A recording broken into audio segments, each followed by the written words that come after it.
कर्नाटक के बीजेपी युवा मोर्चा के रियासती सदर और रुकन पार्लियामेंट बीवाई विजेंद्र का कहना है कि जेडीएस और कांग्रेस मखलूत हुकूमत की रियासत में इक़्तिदार में आए 7 महीने का अरसा गुजर चुका है, लेकिन अवामी मसाइल ज्यों के त्यों बरकरार हैं।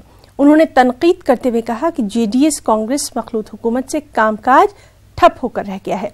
विजेंद्र कर्नाटक के रायचूर में एक प्रेस कॉन्फ्रेंस से खिताब कर रहे थे। इस मौके पर उन्होंने शदीद बरहमी का इजहार करते हुए कहा कि कर्नाटक में मौसम गर्मा से कबल 1000 से ज्यादा गांव और देही इलाके पानी से महरूम हैं, जिससे हुकूमत की कारकर्दगी वाज़ेह हो जाती है। उन्होंने ये भी कहा कि अनकरीब कुमारस्वामी हुकूमत की नाकामियों को अवाम के सामने लाने के लिए जगह जगह एहतजाजी मुजाहरे मुनक़िद किए जाएंगे। Central board of secondary education ने अगले साल होने वाले 10वीं और 12वीं के इम्तिहानात की तारीखों का ऐलान कर दिया है। मुल्क भर में 12वीं का इम्तिहान 15 फरवरी से और 10वीं का इम्तिहान 21 फरवरी से शुरू होना है।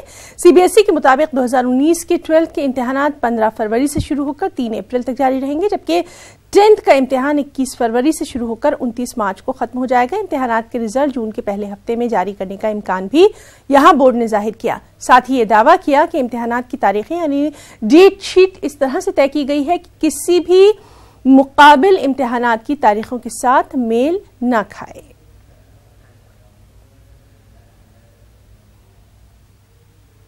आसाम के डिब्रूगढ़ में मुल्क का सबसे बड़ा और एशिया का दूसरा लंबा रेल और सड़क पुल बोगीबिल ब्रिज बनकर तैयार हो चुका है। इस ब्रिज का इफ्तिताह वज़ीर-ए-आज़म नरेंद्र मोदी 25 दिसंबर को करने वाले हैं। इसके साथ ही वज़ीर-ए-आज़म इस ब्रिज से गुजरने वाली पहली मुसाफिर रेलगाड़ी को भी हरी झंडी दिखाएंगे। इस मुसाफिर रेलगाड़ी का नाम तिनसुकिया नाराहलगन इंटरसिटी एक्सप्रेस रहेगा। ये रेलगाड़ी हफ्ते में 5 दिन चलेगी। इस ब्रिज की कुल लंबाई 4.9 किलोमीटर है। इस ब्रिज की मदद से आसाम के तिनसुकिया से अरुणाचल प्रदेश के नाहरलगन तक रेल सफर में 10 घंटे की कमी आएगी। वाज़ेह है कि ब्रिज की तामीर 21 साल में पूरी हो पाई है।